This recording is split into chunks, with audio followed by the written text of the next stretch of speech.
আসসালামু আলাইকুম। আজকে আয়াতকে আমরা নিয়ে আসছি মাদ্রাসায় ভর্তি করতে। আপনারা বলছিলেন যে ভাইয়া আয়াতের চা বিক্রি করা লাগবে না, মাদ্রাসায় ভর্তি করে দেন। এখানে আয়াতের দাদি আছে, আমাদের মাদ্রাসার হুজুর আছে, আর আয়াতকে আবিরদের মাদ্রাসায় ভর্তি করে দিছি।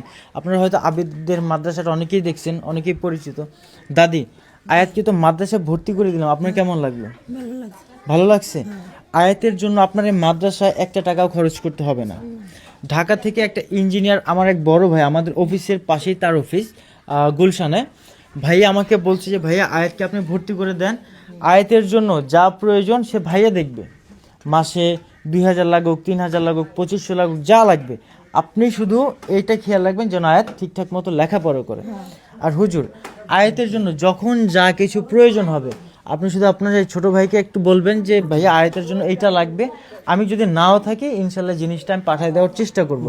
অথবা আপনাকে হয়তো একটু কষ্ট করতে বলবো যে হুজুর আপনি নিজে কষ্ট করে একটু করে দেন, ঠিক আছে? একটু এই কষ্টটা করবেন। আর আয়াত, এখানে আয়াতের ট্রাঙ্ক আছে, আয়াতের তোষক বানানো হইতেছে, আয়াতের পাঞ্জাবি বানানো হইতেছে, সব কিছু রেডি হইতেছে। আমরা লেট করি নাই, চিন্তা করলাম লেট করে লাভ নেই, আয়াত মাদ্রাসায় পড়ালেখা শুরু করে দিক। আয়াত, তুমি কি মন দিয়ে লেখাপড়া করবা? কারোর সাথে বেয়াদবি করবা? বেশি কথা বলবা? হুজুরের কথা শুনবা তো? সকালবেলা ফজরের সময় নামাজ পড়তে উঠবা, সবার সাথে ভালো ব্যবহার করবে। এই যে এখানে দেখাও, এখানে কিন্তু তোমার অনেক ভাইরা আছে, বড় ভাইরা আছে, সবার সাথে ঠিকভাবে কথা বলবা, ভালো ব্যবহার করবা তো? হুজুর যা বলবে, যখন যা বলবে তখন তা কিন্তু শুনতে হবে, নাইলে কিন্তু তোমাকে পানিশমেন্ট দিবে, মারবে, ঠিক আছে? ভয় পাবা না। তোমাকে যদি কেউ কিছু বলে তুমি সেটা হুজুরকে বলবা যে হুজুর আমার সাথে খারাপ ব্যবহার করছে, আমি থাকবো না, সমস্যা নাই, হুজুর আছে। তোমার যে কোনো সমস্যা আমার সাথে যদি তোমার কথা বলতে মনে চায় তুমি হুজুরকে বলবা হুজুর আমার কাকাকে একটু ফোন দিয়ে দেন, আমি কথা বলবো। বুঝাইতে পারছি? তোমার যখন যা ইচ্ছা করবে, যখন যা মন চাইবে তুমি হুজুরকে বলবা। সবাই ভালো। আবির এখানে আসো, সবাই ভালো। এই দেখো তোমার মতো আরেকটা বাবু আছে আবির, ও খুব ভালো। আবির, ও হচ্ছে তোমার একটা ভাই, ঠিক আছে? তোমরা একসাথে থাকবা। আবির, আয়া তুমি তো খুব চালাক, তুমি ওরে ভালোবাসবা, ওর খেয়াল রাখবা, ঠিক আছে? আবির কিন্তু আমার ভাই, হ্যাঁ, আবির কিন্তু আমার একটা ভাই, ও এখানে থাকবে। আর এই সবগুলোই কিন্তু আমার একটা ভাই, বুঝতে পারছো? আবির, তোমার আরেকটা ভাই তোমাদের কাছে দিয়ে গেলাম, হ্যাঁ?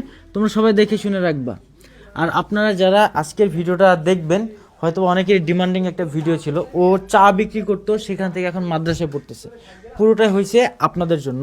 আর যে ভাইয়া ওর লেখাপড়ার দায়িত্বটা নিছেন, ইনশাল্লাহ আপনার এই যে ভালো একটা উদ্যোগ নিয়েছেন, আমি জানি না আপনার মনে কী আছে, আল্লাহ নিশ্চয়ই আপনাকে ভালো কিছুর জন্য পাঠাইছে। আপনাকে অসংখ্য অসংখ্য ধন্যবাদ। এরকম অসংখ্য আয়াত আমাদের মাঝে আছে, সবাইকে যদি এভাবে আমরা শিক্ষার আলোয় ছড়িয়ে দিতে পারি ইনশাল্লাহ আমাদের বাংলাদেশটা একটা সময় পরিবর্তন হবে, ঠিক না হুজুর? হুজুর আপনার কি কিছু বলার আছে বলেন তো? এই বলার থাকলে বলতে পারেন।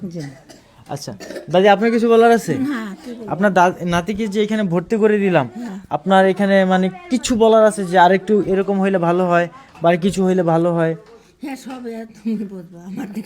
কিন্তু আপনি খেয়াল, আপনাকে এইখানে যে ভর্তি করে দিলাম আপনার কোনো আপত্তি আছে?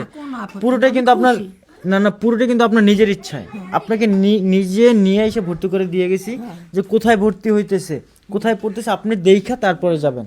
আপনি যদি বলেন যে না এখানে ভর্তি করবো না, এখনই নিয়ে যাব, ঠিক আছে? আপনার ইচ্ছা অনুযায়ী কিন্তু সব কিছু হইল।